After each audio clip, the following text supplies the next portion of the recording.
Welcome to Destroyer Live, episode 139. Today is an Eric Carr special.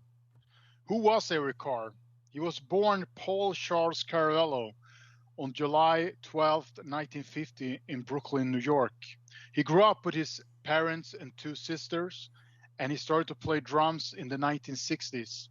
In 1980, he replaced original Kiss drummer Peter Criss and became the Fox Eric Carr. Through the 1980s, he played on Golden Platinum recordings as well as successful Kiss tours. The last performance he did with Kiss was in the God Gave Rock and Roll to You video that was shot in July 1991. Just a few months later, he lost his fight with cancer and he passed away on November 24th, 1991 at age 41.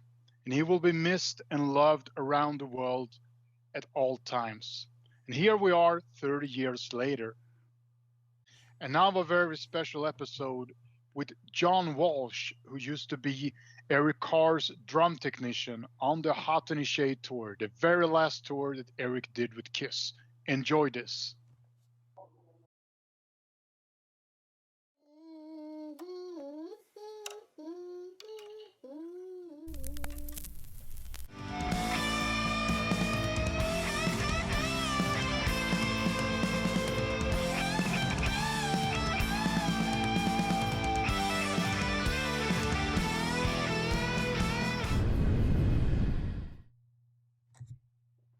So now we're joined by John Walsh.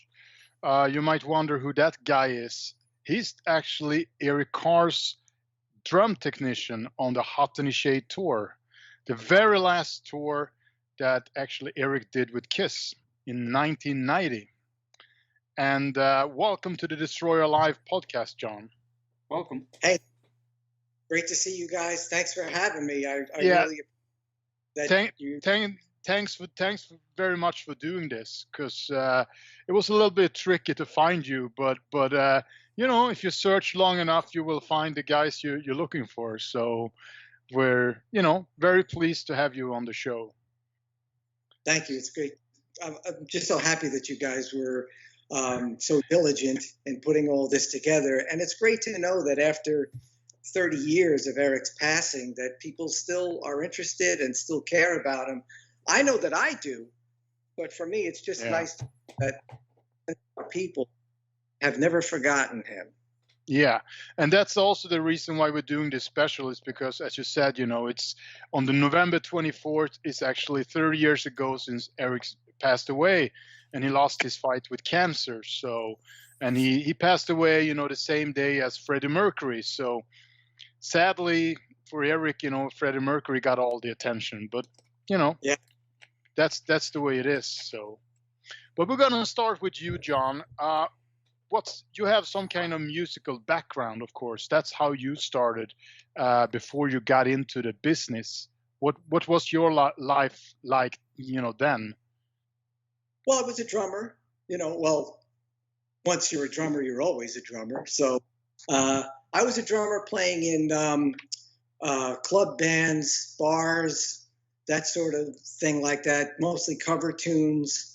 And, you know, I was enjoying that. And then I became a lead singer, actually, because as a drummer, I was a better singer than the lead singer that we had. So I left the drums and was a lead singer for a couple of years as well. And I always knew it was a lot of fun, but I knew that I was never going to be, you know, a rock star. You know, I didn't feel bad when I had to take a regular job. And just at about that time, that's when I got a phone call to be a drum technician for the Good Rats. That was the first band I worked for. So I gladly left, you know, the drums, playing the drums and being a singer behind to get a steady paycheck and work with a band that was touring with Rush and Styx and opening for the Grateful Dead and doing a lot of things like that. I really got exposed to, you know, some big time acts, even while working for the Good Rats.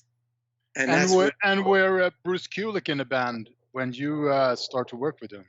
Yeah, I was with the band for about a year and a half, and then they changed some members, and that's when Bruce joined. And there was a big push then behind the band because, Bruce, of course, he had been with Meatloaf and his band Blackjack, and with Michael Bolton when they were a club band as well. So it was a lot of excitement around the band when Bruce joined. So I stayed with the Good Rats. I had offers to work for Richie Blackmore's Rainbow, wow, or go off with some other bands, but I really felt at the time that the Good Rats were going to, be really successful. So there's that loyalty thing that has stung me a couple of times over the past 40 years, but that's okay. I'd rather be known as a loyal person than not. Yeah. And then some years passed by, and then, somehow down the line, you got a phone call, I guess, about start to working with Kiss. How did that happen? Well, I always stayed in touch with Bruce because we didn't just work together. We were friends, and we lived near each other, and we would see each other socially sometimes outside of the band. So I always stayed in touch. I remember staying in touch back in the 80s. There was no cell phone or internet or anything like that. You had to call somebody's home number to get in touch with them. So we stayed in touch, and we always knew where we were. I had come to see them when Bruce was in the bed, and when Bruce did join Kiss. I got to see them, and visit with Bruce, and that was kind of like my introduction to them. And I was working for Lou Gramm from Foreigner when he was a solo artist, and his keyboard player was Gary Corbett. So between knowing Bruce and Gary, when those guys knew that Eric was going to need a drum tech, Gary and Bruce said, okay, well, we know the guy for you. It's a perfect fit, technically as well as personally, that I'd be the right guy for the job. That's very cool. And you told me that you actually started to work with the band when the band rehearsed in SIR Studios in New York City in early 1990, right? Yeah, I think it was beginning of February, I guess. SIR is a fantastic place, or was. It's not there anymore. It was a great place in Midtown Manhattan. So many people had rehearsed there, everybody from the Rolling Stones all the way on down. So they had some small rooms and a big stage room. And we started in a small room just so that we could, I always say we because I'm involved, go over the music and, just run through all the songs and make a song order and do things like that. Before we moved to the big stage where we could start expanding the production and bringing in sound and the guys could actually move, because the small room, I'm going like this because it was small. Yeah. So it kind of reminds me of, Cold Gin, where they were rehearsing in this tiny cold place. This was a nicer room, but it was pretty small. And a couple of weeks, we moved into the big room and started working out the, because they actually had room, to move around a bit. And you also, because I asked you if you were involved in the videos that were shot during this time, the Hide Your Heart and the Rise to It video and stuff like that. But you told me that, working with Eric drums during the videos was actually a representative from Ludwig Drums, right? That's correct. It was my friend Todd Trent, because these were done in California, and he was in California, and he was the Ludwig rep. So it was a perfect situation for him. He had known Eric, he was Eric's rep. And so he was the guy that was out there setting up the kits for those videos. Yeah. And how did it work when you start to work with Eric? How was your first meeting Eric for the first time? And here's John, here's Eric. You're going to work together for a year. How did that, work out? it was pretty smooth.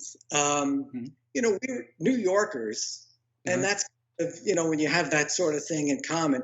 And right away, I can be very sarcastic, but in a funny way, not an evil way. So, we got along, really well. And it gave him a lot of relief, because one of the first things he asked me was, "Can you tune drums?" And I said, "Yeah, well, that's practically my specialty." So he was, "Oh, thank goodness."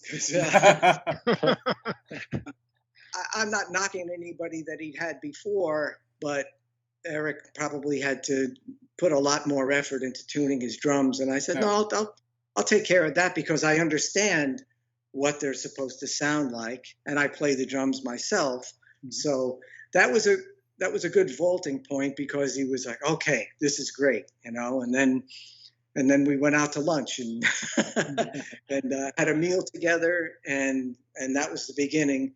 And cramming all that stuff into that small room, that's kind of a good way to get to know people. When you're in a small room as opposed to spread out, you really get to know somebody pretty well. But we had a very good personality in common, so that right from the start, we knew it was going to be a good thing. We laughed a lot. We always laughed and made fun of each other within reason. So, but did he have that enormous drum kit in that sort of rehearsal space, or did he have a smaller kit, or was that the big touring drum kits? Did he use that for rehearsal, or not in the small room, because we couldn't fit? We kick drums wouldn't fit in that room. No. So we used a smaller kit until we got to the big room. That way we had some room to put all that stuff. So the rehearsal were the first time you met him? When you say you met somebody, either Crazy Nights. Okay. I was a guest, because I would go to see Bruce. So I got to meet Eric a couple of times before that. But that's just, "Hey, how you doing? All right," that sort of thing. Yeah. But that was the first time where we were actually going to be spending some time together. So I'd met him a couple of times before. Okay. But so you got to know him during the rehearsal stuff. Oh yeah. Yeah. And like I said, you get to know a lot very quickly. I'm going out to get him some tuna salad. We were trying to eat healthy at the time, so it was always to the deli, and right outside the door in New York. I mean, there's all these places to go to eat, and we would go to this corner deli and get some tuna salad. So that's the kind of thing where you get to know somebody, right? Because you're there all day with each other. We're there all the time. So. And when Magnus. Did you know how long the tour was gonna be from the beginning? At the time, we say open-ended, because they were booking it and booking it. It just kept going and going. We weren't really sure how long it was going to go, so we just kept going. To remember something that Gene and Paul were managing the band at that time. So they had all this extra duty, and there's work involved. So, in fact, quite often we would do 5 shows in a row and 2 days off, just like a job, like a regular job. And at times they would fly back to New York, and, actually they had to sign the checks, our paychecks. Yeah. I hope I still have one somewhere. I'm going to see if I can find one. But no, the tour was they kept on booking it until Madison Square Garden at the end. Yeah. So at SIR Studios, what was your main job there, actually? Well, once the drums were set up in the small room, it just, I knew most of the songs anyway. There were, of course, some new songs from Hot in the Shade that I had to learn.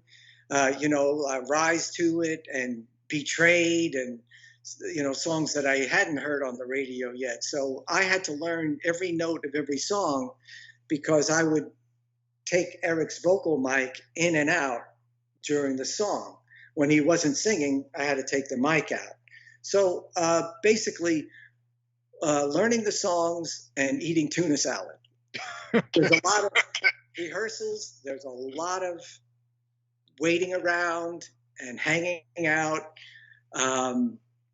between songs and just talking. And one guy's got to go to the restroom for a minute, and a lot like that. So there was a lot of hanging around until we moved to the big room, and we started actually running through what the show would be. So you had to be there the whole time, running the show. So what was your impression of Gene and Paul? I don't do impressions. No, I mean, you know what I mean. Yes. I tell you what, those guys were funny. And, on the stage, you have a persona. But in a small room, we're just a bunch of New Yorkers hanging out and those guys are funny. Those guys they had a great sense of humor. And that made it easy for me because I have a similar personality. So, you could talk to them just like regular folks. And I was never intimidated by them because they were just really cool guys to be around. And Bruce was easy because I've known him for 10 years by then. Yeah. And then this Stone Pony show came out. Tell us about that. There was some kind of... Stone Pony is a small club in New Jersey, right? Yeah, it's a small club, and it's a classic kind of club where I had played there before with the Good Rats and maybe Zebra or some other local bands. It's a small stage, and it's a pain in the ass actually, because it's very narrow, and to have Kiss and the Rats on that. There wasn't a lot of room for it. You can't change out equipment. You can't change drum sets. So everybody kind of used the gear that was there. And this was a charity event. So when you're doing a charity event, even a band like Kiss is kind of like, all right, we're doing this for charity. We don't have to be as, as picky about certain things. Otherwise, they would have to have their own equipment and, Eric's own cymbals and all these other things. But there's just no room in a place like the Stone Pony to have a set change because there are people, you're playing against a wall. You see, that's a pony on the back of that wall there. That's it. There's no place to take equipment. So it's tough. It was a tough gig. And this show was in April, right? Yeah. Yes. Yeah, April. So that was like a good warm-up for the tour. I'd say it was kind of like a warm-up because it wasn't real in that, all the other things that the band had been working on as far as sound and lights and pyrotechnician and all that stuff. It was good. They liked to play a place like that because that's where they started. Yeah. How gave you the gig? Was it Eric or Paul Gene to give you the gig for the tour? You understand what I'm trying to say? It was Bruce. Yes, it was Bruce. Bruce and Gary Corbett. Those guys together. I had known before. So. Yeah. Yeah. But of course, Gene and Paul also had the final say. Yeah. So after I had met with them, they didn't even, have to think twice about it. Yeah. And then I guess, the tour started in early May. So, in sometimes in April, you moved everything to Lubbock in Texas for the big sort of stage rehearsals for the stage production.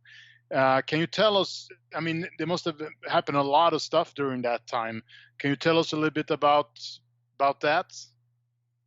Yeah, that was the real beginning, I suppose, because it was such a big, now all the crew members came in, everybody, all the lighting techs, the sound techs, carpenters. We had a bunch of carpenters to have that, build that big stage every day. And the Sphinx, we called him Leon. That was the nickname, the Sphinx.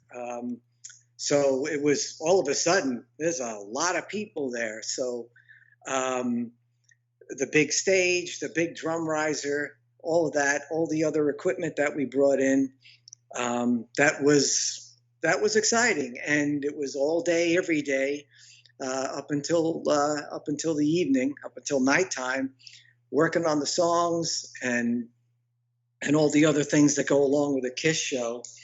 And how long were you in Lubbock? Like a couple of weeks, or? It was 8 days. 8 days, okay. Days, and it sounds religious. On the 8th day, we did a show. We were in an arena for 8 days, and that can be very expensive. So a little behind the scenes here, a smart organization like KISS, to make it a bit of a bargain, the 8th day, we basically gave them a show. So it's a little vague, but I think we had a few thousand people there that were invited by the people at the arena, and some concert, some ticket giveaways on the radio station. So it helps pay for being in an arena for 7 days when you kind of give them a show like that. Mm. So it was 8 days, and all day, every day, and a lot of work. All the wardrobe came in, and I was backstage, and I was in the dressing room, and Gene said to me, I want to prop this up on this bench over here. Can you bring me a small case? And I went out and walked around the arena and looked at all the cases and everything that we had everywhere. And I came back and I said, Gene, we don't have anything small. Everything we have is big. And he went, that's good. It's so typical Gene. I like that. Yeah. Everything big. Can you explain what you're doing under a concert with Eric? Well, right from the start of the show, they come up to the stage, and everybody makes sure everybody's in their place, in the right place. And I'm there with a flashlight, and after the Sphinx opens up and all that happens, I'm there to make sure Eric gets into the kit okay, and that he's ready to go. And when everybody's ready, we give the okay, and then the show starts, and all the mayhem. It's funny, since we're going through it in that order, I would clean the drums, make the drums nice and clean and wipe down the cymbals. But during the first song, the smoke and the fog comes through and everything is covered. And it's like, why do I bother? But, you have to do that. And then, as you know, Eric was, did a lot of vocals. So I had to make sure that his mic was in when he was singing and out when it was out. I had some programming to do during the show, his electronic drums. Yeah. They would change key. I had to transpose the key and change some of the settings in the samplers that we had. We had not just the big drum kit, but we had 2 5-foot racks of digital Akai samplers to go along with that. And there was also a couple of other things, other little tricks there that we had. But that was it. I had to pay attention to every note, every song. I had to know where everybody was. And when the bombs were going off and when the lasers were on stage, you have to be careful that you don't go in the wrong place, because you don't want to get hit with the lasers or the bombs or breathe in the smoke. So it's not like, I don't want to mention any other band, but sometimes you could sit back and watch the show. Okay, that's great. All right. Not this. I was plugged in every note the whole time. It was exhilarating. 26 songs of that. So, as we went through the show, all these things that would change. Part of the solo, there was a sequencer that, I guess after all these years, I can say Eric would hit a pad and would start the sequencer. Yeah. Well, that pad was not connected. I did the starting and stopping on that. So I think it's okay to say now that I did that. Yeah, sure. Yeah. I waited 30 years to tell you guys this. So breaking news. How much work was it if you were going to change the song in the set list? Was that a lot of work? Not for me. No, that was easy for me. We did change some songs. I remember they added I Was Made for Loving You. That wasn't a big change for me, but it was a big change for the Pyro Guy, because Gene wanted the drum fill in the middle of it. He wanted flashes to go all around the stage. And they had to rehearse that a lot. Well, the Pyro Guy had to rehearse that a lot. So that was a change that somebody else had to take care of. For me, the couple of songs, Under the Gun, came in and out. But no, and it was mostly the same. They didn't change it a lot. It was only a couple of songs that they took out or changed. Yeah. Tell us about the first Pyro Guy that they had. You have a story about that, right? Yeah, they were so excited because, they want the best of everything. And, Star Wars had been a popular movie. So they got the Pyro Guy who exploded the Death Star in Star Wars. They thought, wow, that's cool. Look at that explosion and all that. And they brought in that guy from Hollywood to be the pyrotechnicians guy. And I remember going out, this is in Lubbock, going out to the front of house by I got to see this. And I'm standing out there with Gene and Paul, and we're looking and waiting for the big explosion. And it was, the word is underwhelming.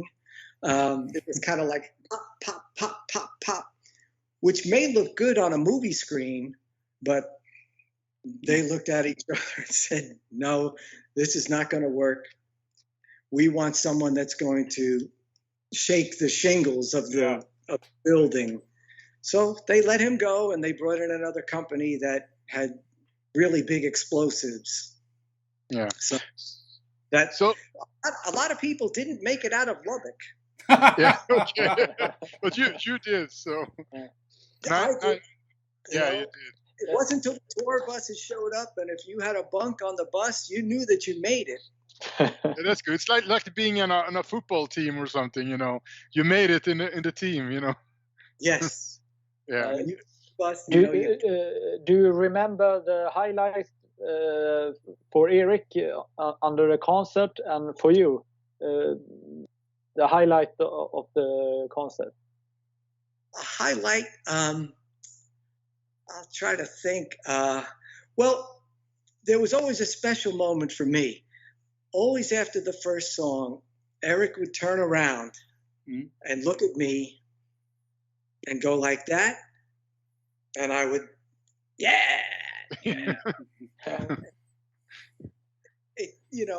didn't need me to give him a vote of confidence, but he knew that everything was okay. There was no problems. Everything was all right. So that was kind of a special moment for me. Other than that, on a daily basis, they're very consistent. So nothing really stands out.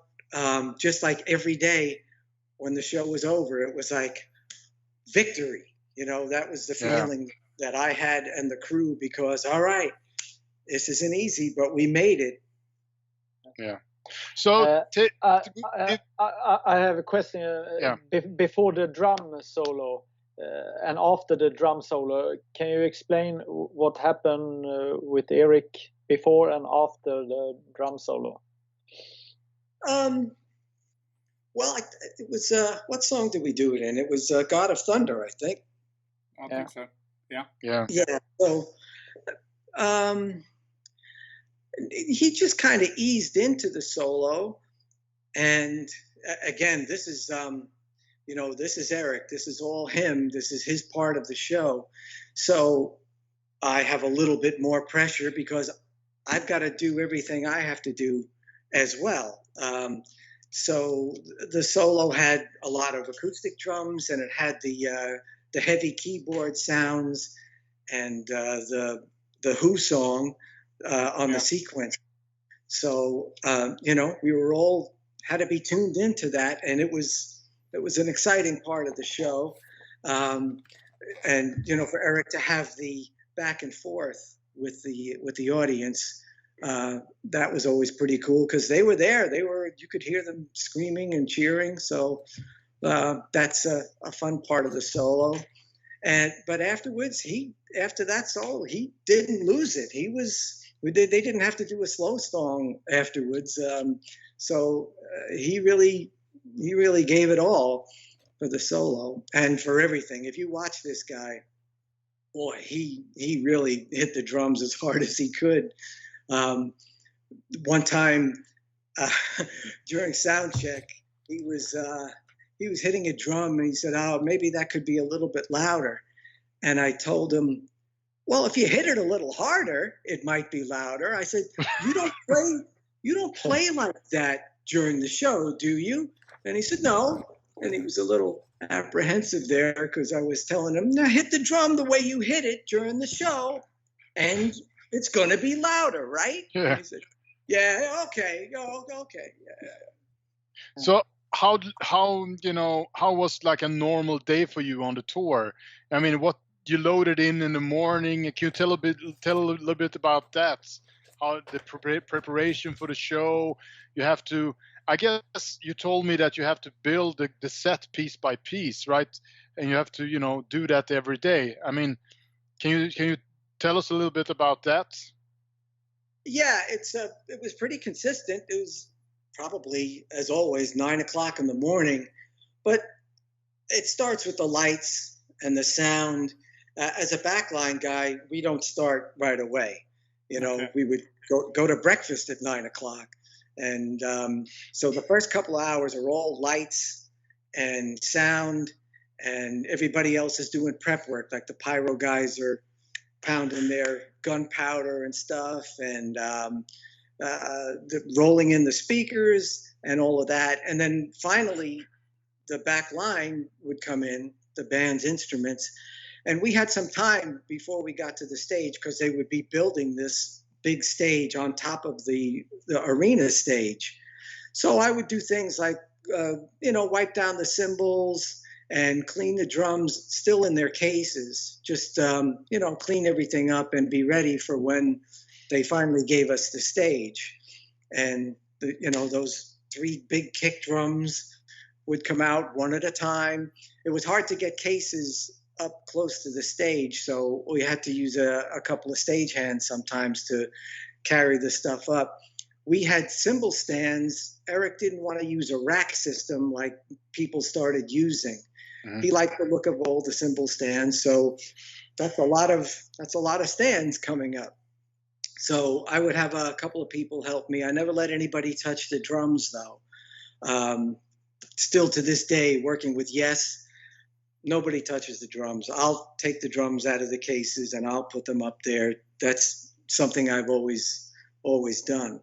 So then just assembling the kit, it took a while. It takes almost an hour to put all that stuff together, and then the pads and all that. And then the sound men come and they do the microphones. They put all the mics on, and a lot during this time I'm programming.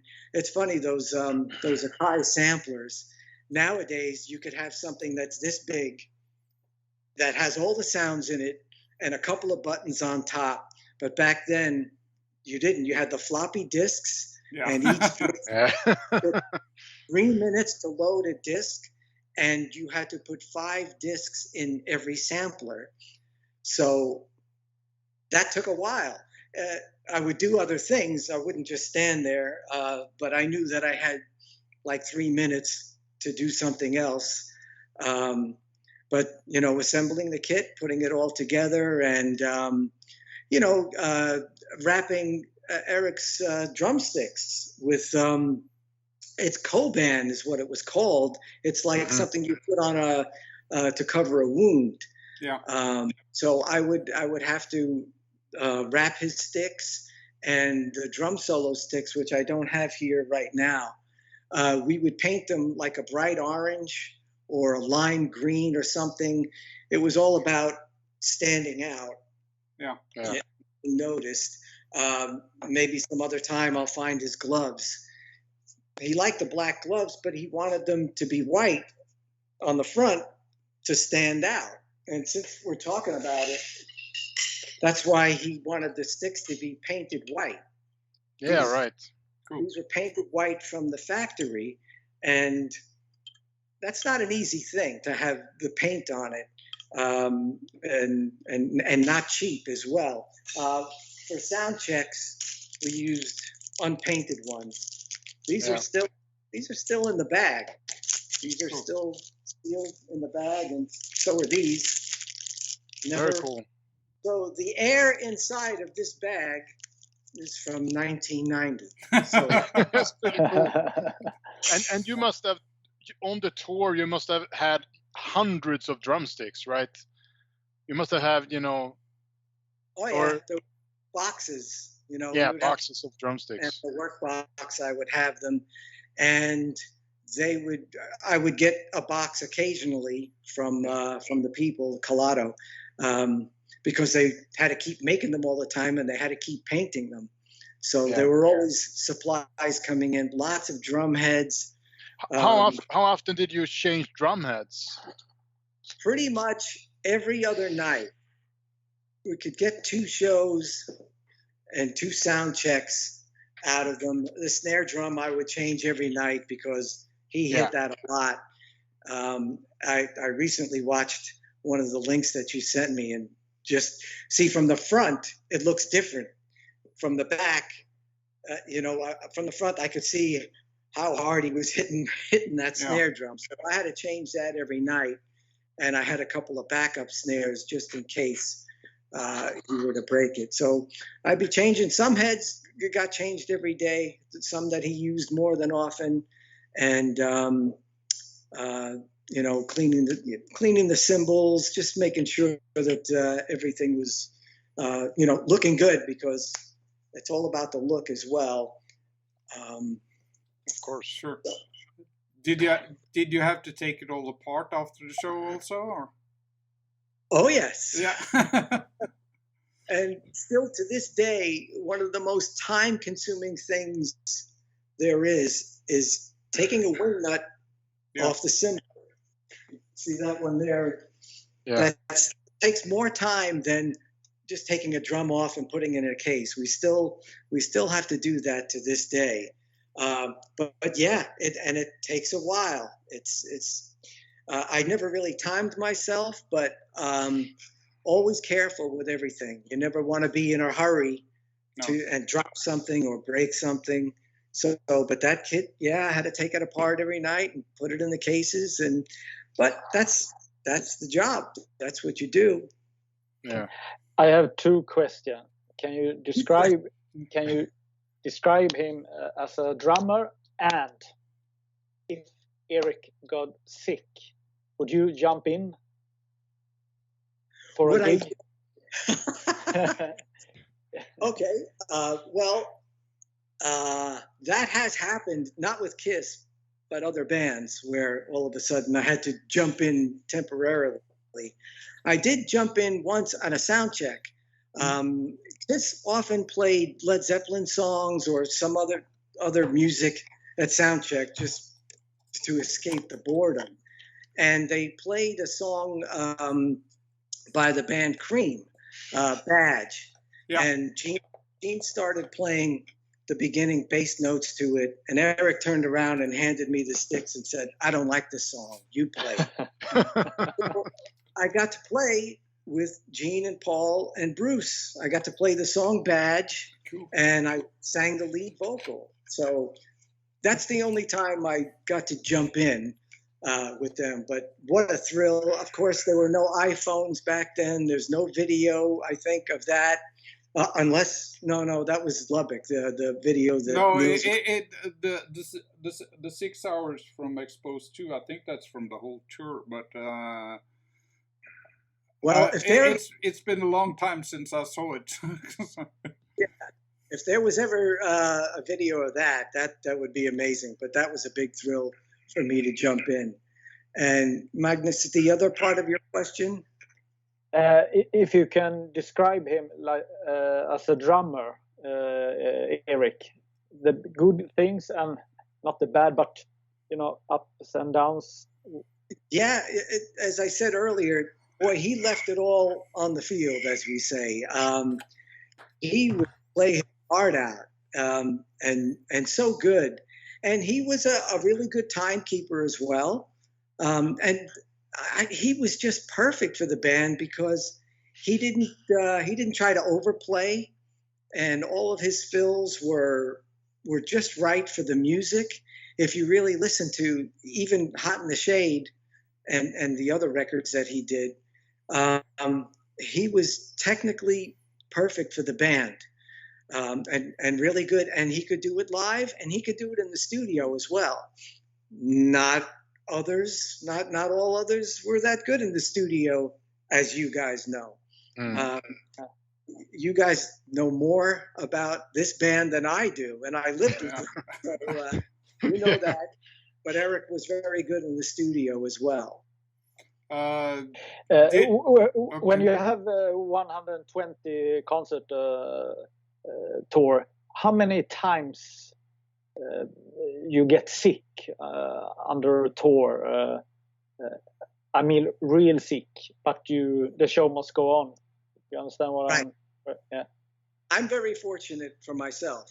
In 42 years, I've never not been able to, answer the bell.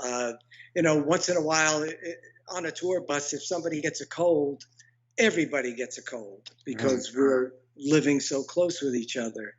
But fortunately, never enough to not be able to do the job.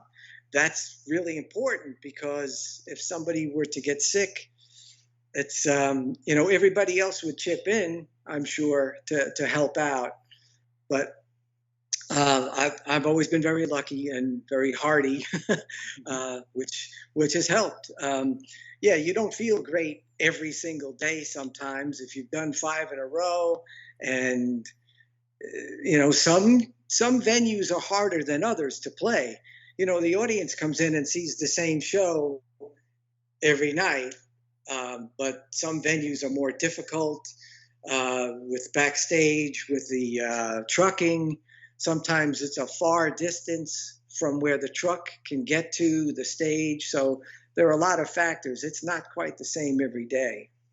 And it's the same thing if you have to, I guess, if you get into a smaller venue and you have to cut the show a little bit, maybe, then it gets a lot of extra work, I guess, because you can't do the show like you used to, right? Yeah, fortunately on the Hot in the Shade tour, mostly every arena was big enough for everything that we had. There were power problems at some venues. Don't have all the electricity that you need, and you have to bring in a generator. And there were times when the KISS sign maybe wasn't as bright as the guys wanted it, and it would dim sometimes. But that was rare. But mostly everything, we did a festival. I guess you'd call it a festival in Toronto with Whitesnake on that tour. And, there was some politics involved there. And this wasn't allowed to bring, the pyro and the lasers and all that stuff. So they had to endure, that sort of thing, doing their show without some of their stuff. That was a one-off. That was the only time we did something like that, I believe. But mostly everywhere we had all the bits. Yeah. Do you remember Eric's reaction when he had to drop the drum solo from the set list? Well, for a while it was, that was more between them. For me, he just told me, well, we're not doing that right now. So I just, do what I'm told, but that's more between those guys. For whatever reason it was, we were going to do Little Caesar. That was going to be part of the set list. Yeah. And I think we only did it once or twice. Once it was recorded, I think. But that's, for me, I don't intrude. The band has their business, and I leave that to them. And unless somebody tells me something, then that's their business. Yeah. So really, from your part, you didn't see any change in the relationship between the members during the tour? Well, I started doing this thing that I would go in the dressing room every night before the show. And back then, they were all in one big dressing room. Yeah. It's different, I know, but it was always one big dressing room. And I would talk to Eric and hang out. And Gene and Paul would ask me, what's going on today? They remember it's 1990 and there isn't 24-hour, stuff going on, no internet. So, what's it like out there today? The sight lines are a little weird because it's they would ask me these things because I would just go in to make sure Eric was okay. And if he needed anything, if something was going to be different that night, or just talking about the day and things going on. And while they're putting on their makeup, it was obviously not the costume makeup, but they were putting on their makeup and stuff. Yeah. And Gene and Paul and Bruce, they would all just talk to me, and I enjoyed the fact that they didn't care. They let me come in and hang out a little bit. And all the time that I could see these guys together, they would very funny, sarcastic, and just talking business. Whatever happened behind those doors when I wasn't there, I don't know.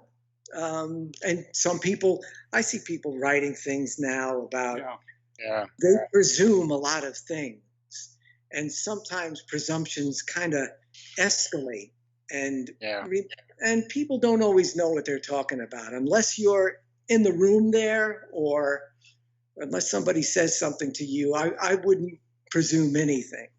But when they got on that stage, it was great, and they played well together, as you saw. And they all rode in the same car. They would get out of leave the arena immediately and ride away, do a runner is what we would call it. But all the time that they were there, we would have dinner. They would all have dinner together, and it was a good vibe. Yeah. And about, Eric got sick just like, we're going to talk more about the tour, but I just want to ask you, Eric got sick just like a few, months after the tour ended. And once you find out that Eric were sick, did you think something about, oh, okay, that's why he complained about something during the tour? Do you know what I mean? Did he sometimes, how should I say this question correctly? But did he complain about the tour, that he had some, pain in his body or something? Or did he, I know that someone asked Gary Gorbett that question sometime, that could you tell from when Eric got sick, if you look back on the tour? And Gary Gorbett said that Eric sometimes complained that he had a lot of pain in his legs.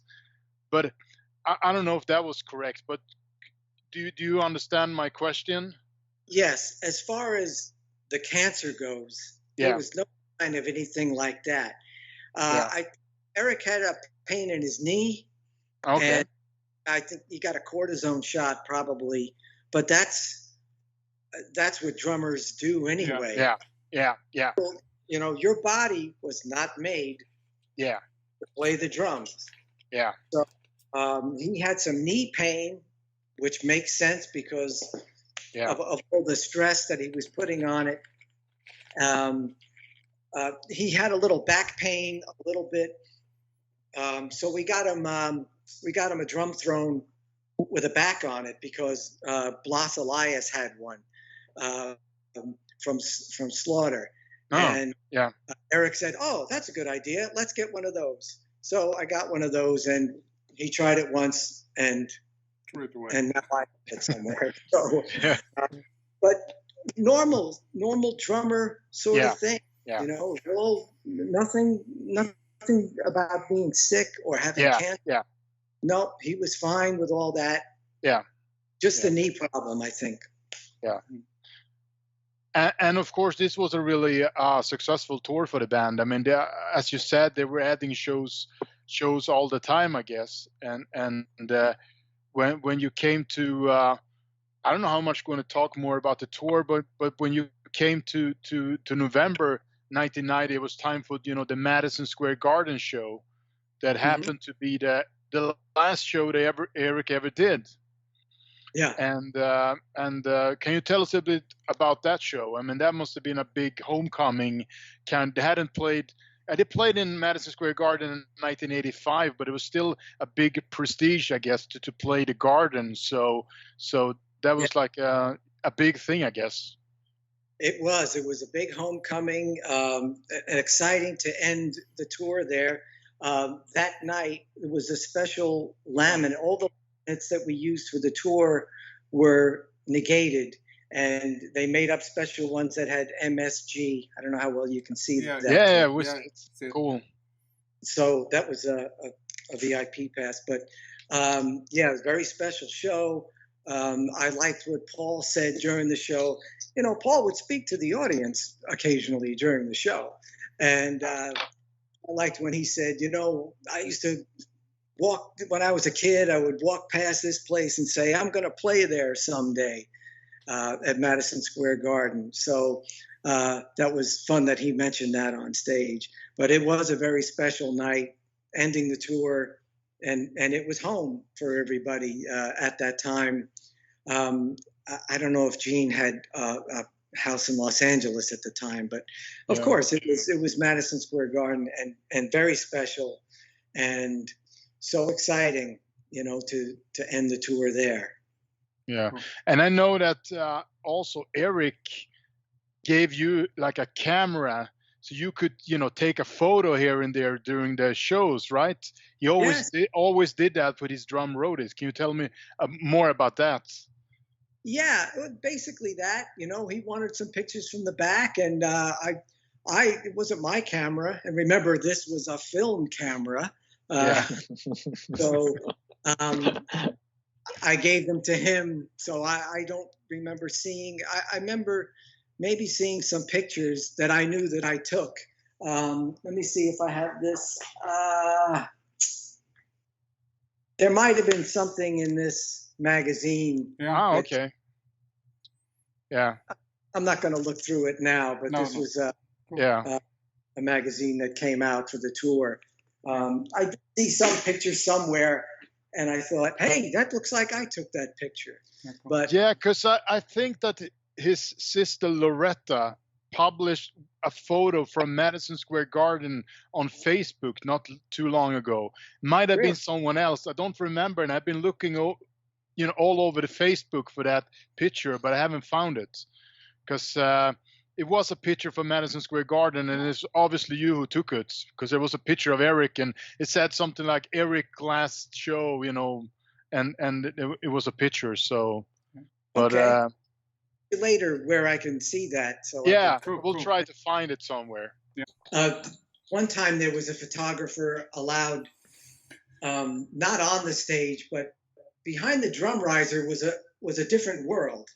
So it was separate from the stage where all the amps were back there. And one time they said, okay, this person is going to take some pictures backstage. And I said, well, okay, it's as long as it's okay with you. And she was trying to take some pictures of Eric, and she leaned her elbow on the sequencer. Wow. And I had it muted, it wasn't on. It didn't go through the PA, but I look over and the light is flashing, and I see her with her elbow trying to get out of here. Really good with that. I want people to get their pictures because I want them to get good pictures, of course, but you have to be careful of the gear. So whenever we do TV shows or video recordings, I'll always meet with the cameramen that are near the drum set and say, okay, well, watch out for this, or you can come here and at this time, but when this happens, you have to play. But that was the end of that. We never let anybody back behind Eric again. So. And then in the program for the tour, there's actually a picture of you and Eric, and you told me that it was actually the band's idea to do that, right? Yeah, that was great because they were doing a photo session with the band members, and then they called, for the 4 backline guys, and they said, "Well, we're going to put you in the program," and we thought that was terrific. And this is the picture. I hope the lighting is right. Cool. Yeah. And the funny thing is, I still have the shirt. Cool. That's cool. That's the only time I wore it. This is the shirt in that picture, and I haven't worn it since. It's still folded, so I still have that after all this time.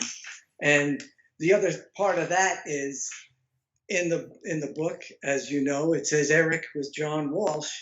So after they started selling the books, I'd be walking on stage before the show, getting ready for all that stuff, and hey, John!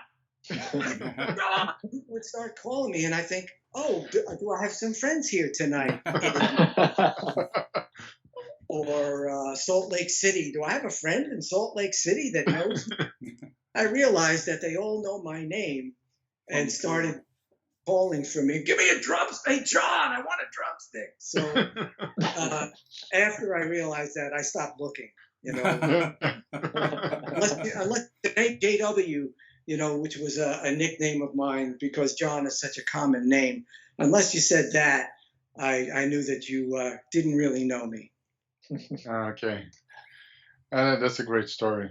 So, do you have any more stories from the tour? I mean, anything that this happened or that happened or...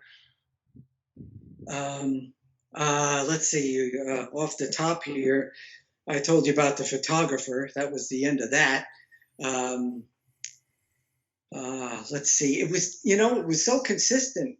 It was such a great machine that it was virtually the same every day. Playing drums with them for a sound check song, that was exciting. Other stories other than... Did you have a team meeting when Paul and Gene put everybody together and we need to talk about things? Or do you remember any special? Yeah, that's a good question. There were times when we had to gather on the stage at sound check time, and just if there was anything to talk about with the sound or something else. But most of the strategy happened in Lubbock, where everybody knew their jobs and everybody knew every day what you were doing and to be consistent. So, for us, not a lot of strategy needed to happen other than in the beginning, production rehearsals. But did the band, did Gene and Paul have more connection with the crew because they were managing themselves compared to other artists? No, I don't think so. No, no, in fact, other than the 4 backline guys, the lighting guys, they all worked for different companies. Okay. The sound and the lighting guys, the pyro guys, the laser guys, they don't work for KISS. They work for companies, so they get their paychecks from their bosses. Only the guys that were really close with the band would even know that. And it wasn't important to a lot of people. It wasn't really that important to us. Okay, I understand. And of course, you became a really good friend with Eric. I mean, you really good. You were not just working with him, but you became a really good friend of him as well, right? Yeah, and it made sense because we were, our personalities were good for each other. I could, I could take whatever he was giving, and he trusted me with whatever I had to say or do, or, again, tuning the drums. I would think, okay, this is how this should sound. This drum should have a lot of resonance. These lower toms, they need to resonate. They need to be loud. So I'm going to tune them that way. These smaller drums at the top, they need to be more staccato because, the notes in those songs, when he plays the higher pitched drums, they should be more staccato. So he trusted me with all of that. So, that helps build a relationship when you have a lot of trust and you can depend on somebody. Yeah. Did you have some more Eric Carr stuff to show? Did you have some? There's a couple of things here. This is, if it doesn't glare up, this is a local newspaper in upstate New York. Can you see that all right? Yeah. Yeah. I'm a pallbearer there. Gene and Paul are in the background, and I'm there as a pallbearer with a lot more hair than I have now. So yeah. But that was big in the newspaper in the local upstate New York. Yeah. Let's see. There's this is one of his suits that he wears, show suits. Wow. Not much, except the patches. It's just black with the patches that he sewed on there. So I have that, and now Alexander is drooling. Yeah.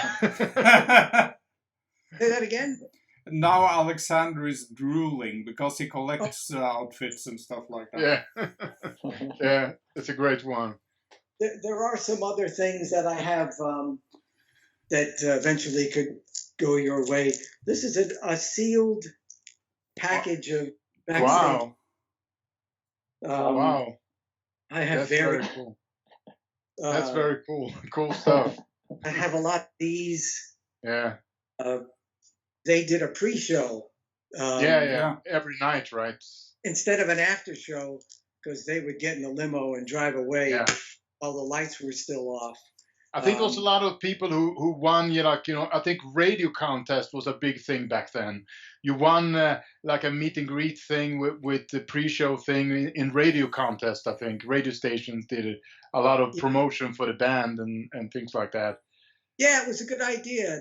Those were back in the days where you didn't pay for a meet and greet. Of course, now big business, a lot of bands do that. So this is a very rare Ludwig key that Eric gave me. It's a right ankle. So very technical here. Sometimes you put your hand in a close place, but this is a ratchet, which is pretty cool. And cool stuff. And some other things.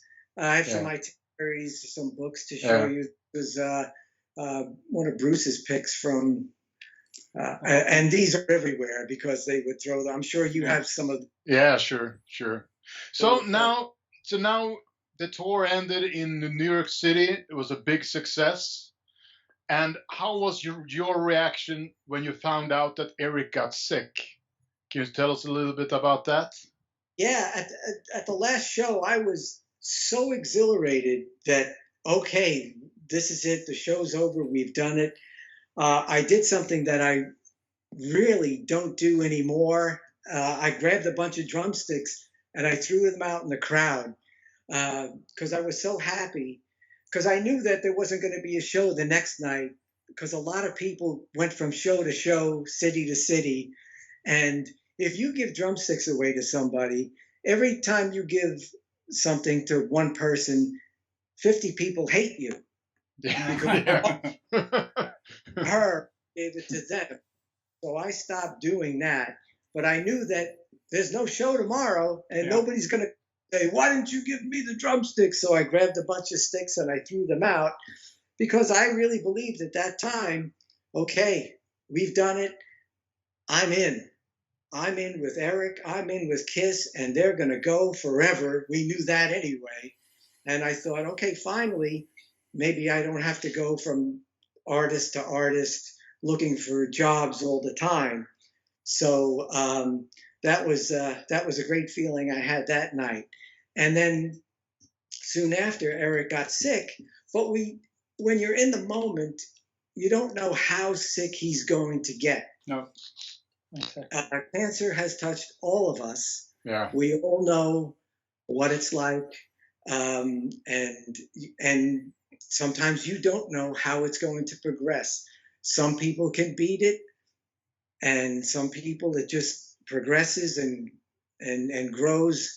So during those months, we were hoping, and his spirits were always up. You've seen some videos of him in the hospital, and that was him. He was just like that. So we were hoping and thinking that, okay, he's going to beat this. He's going to be all right, because he was constantly upbeat about it.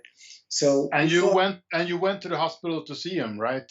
I did go to the hospital to spend some time with him, and it was good. You know, he was walking around. It wasn't like he was in bed with a ventilator or anything.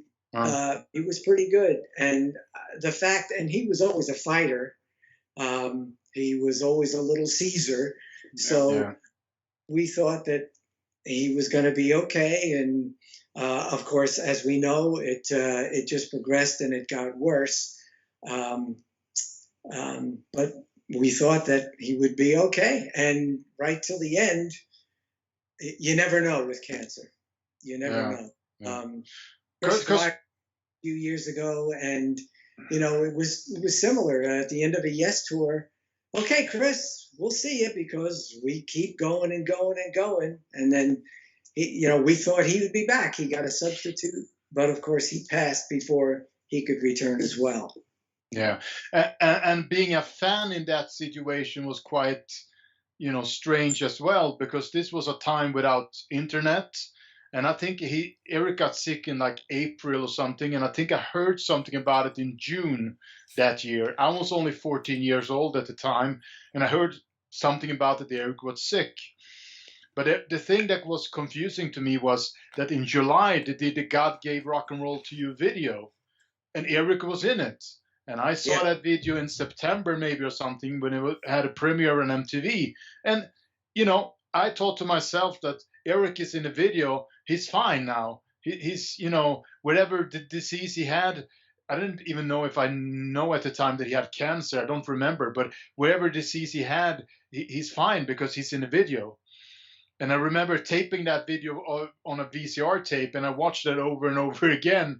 And And so when in the Swedish magazine in November, when Eric passed away, it was just a small note, really, that the drummer in Kiss have passed away. And that was really a shock to me, because I thought he was fine, because I was, watching the video all the time. So that was kind of confusing, I think, for a young teenage fan at the time in Sweden. Yeah, I saw the video and had similar thoughts. And again, you're right. We were out of touch because there's no internet or any of that stuff. Wow. Eric's home number, I couldn't get through to Eric. It was always leaving a message on an answering machine. And I was on tour with Sting at the time. One of Kiss's tour managers on Hot in the Shade was actually Sting's stage manager, tour manager. And he come out and be stage manager on the Sting tour, the Soul Cages, that year. And Kiss wasn't going to work. There was not touring, so there wasn't going to be a job for me until the following year. So I took the job. So I was out of touch. I was in a different city or a different country every day. So I wasn't able to stay in close contact with Eric. But just like you, when I saw that video was out, I thought, oh, right, he's doing well. And maybe with rest and medication or chemotherapy or whatever it is they have to do, he's going to be okay. And my job with Sting is going to end. And then I can come back and work with Eric again. But again, as you know, he put up a big fight. and Yeah, he did. he put on a great show for that video. Yeah. And the day that Eric passed away, you did something very special. Tell us about that. That day, I was at Cyndi Lauper's wedding. I worked for Cyndi for 10 years, on and off, in between working for other people, and she was getting married that day, and I was the one security person. Cyndi didn't like having big security guards around her. She wanted somebody like me because I could be approachable and friendly with people. So I got to go to her wedding and just be there for her. It was small, and little Richard married her and her husband. So it was a fun night. It was big. It was a great reception, the wedding, and there was a couple of funny stories from that, but we'll save that for something else. But it wasn't until the day. It wasn't until the next day, and I had been out all day buying a refrigerator, of all things. And it wasn't until I got home that I got a phone call from a friend of mine who said, "Hey, do you know what's going on?" I said, "No, I don't." And my friend was the one that told me over the phone, that Eric had passed. So that's how I got the news, and shocked, because now I knew I didn't expect phone calls back from Eric, but I had been calling him, and I found out later that Gary Corbett had said, Gary was pretty much the only person there at the end. Yeah. So he didn't want to be calling people back and all that. So I didn't know. I was kind of, it kind of hit me as a shock. Yeah. And now Gary walked the same way. So it's so sad, Yeah. It's really sad. These are the kind of things that make you happy every day that you wake up. Yeah. There was a video, the story of the fox, I think. What's it called? Tale of the Fox. I have a small video snippet in that where I say exactly that. You never know. You need to embrace every day, because if it could happen to these guys, these are friends of ours, family members, it's touched us all, and it's sad. And it was sad to lose Gary as well. It was Gary that made sure that I was a pallbearer. He said, "You got to come, you got to do this," and I said, "Of course I will." So, there we are again, and sorry to see Gary go. Yeah. What other artists? Now there's some echo again here. But what other artists besides Good Rats and Kiss and Sting have you worked for? Well, Niels, I'll try to be brief, but there's Alexander has seen the back of my business card. Yeah, I don't even remember half of it. Yeah, I did a lot with the Good Rats, and then Zebra was another popular local band. Yeah. Twisted Sister became Widowmaker eventually. But I did stuff like Miles Davis. I was a stage manager for Miles Davis around the world. And then Stryper, Kiss and Sting and David Byrne. I did 10 years with David Bowie, which was a part of what I've done. But Smashing Pumpkins, on and on. And it's Yes now for 20 years, working with Yes as Alan White's drum tech. That is very cool. And you're going to start work with them again now after the corona and everything? Or? Yeah, so they postponed their European tour that we were supposed to do in 2020. And the tickets were sold and the venues are booked. So it looks like, and it's hard to tell, here we are in November, what's going to happen by May or June in Europe.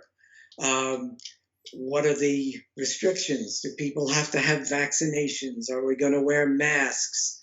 All of that COVID stuff, we still have to see. The tour is booked. We're supposed to do it. I believe we're not going to do the Cruise to the Edge because they feel that maybe that's not a good idea yet. And remember that some of the Yes members are in their 70s and need to, be careful with that sort of thing. So we won't do the cruise, and the tour is booked. It looks like maybe we'll get to do it. Yeah.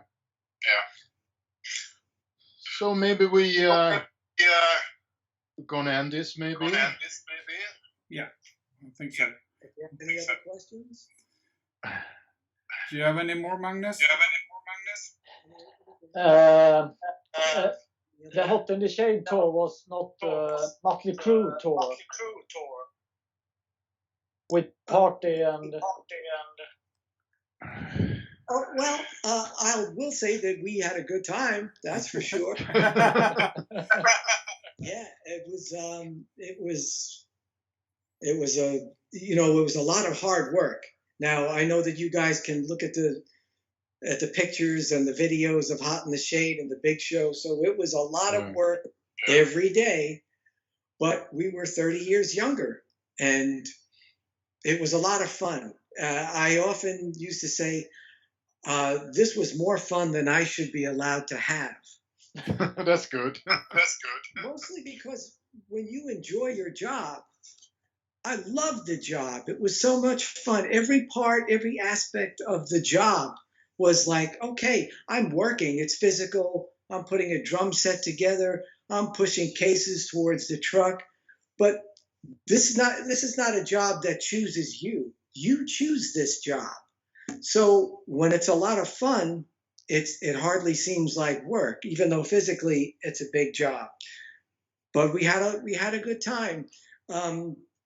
Paul hurt his rib one time. Yeah. And couldn't get air in his lungs to sing. So they didn't know on a daily basis whether or not there was going to be a show. So we would go from city to city and just go from hotel to hotel. Nope, we're not playing tonight. Okay. We're not used to having days off in a row. So, there's the hotel bar, the bus is out front. A lot of fun knowing that, tomorrow we don't have to get up at 7:30 in the morning to get ready and get on the bus. So that was we felt bad for Paul and wanted him to get better. But those days, that was about 7 or 8 days at some point in the tour. And one time we were in one city for 4 days. It was Tennessee. It was Johnson City, I think, someplace in Tennessee. So we set up camp, and the hotel let us barbecue outside, and we lived in a hotel for 4 days. And a wise man once said, "You gotta live like you're on vacation." That's why I moved to San Diego, because I always remembered that. You gotta live like you're on vacation. So that's how I live now. Yeah. Cool. Maybe that's a good end to this conversation, I think. Yeah. And John, once more, thank you so much for doing this. I mean, I had a blast. It was such a fun time to do this interview, and I'm so happy that I got connected with you, and hopefully all the people that are watching this and listen to this podcast will get a big kick out of this interview. Yeah. So there's Magnus in there. Yeah. I want to thank you. I greatly appreciate the fact that we're talking about Eric 30 years after his passing. I never knew that something like that would happen. I always know. I see him every day. I have things and I don't need anything to remind me about Eric. But I'm just so glad that you guys, are keeping it going. Thanks. Good. And we end. Thank you very much. Yeah, and we end this like we always do. With keep on kissing.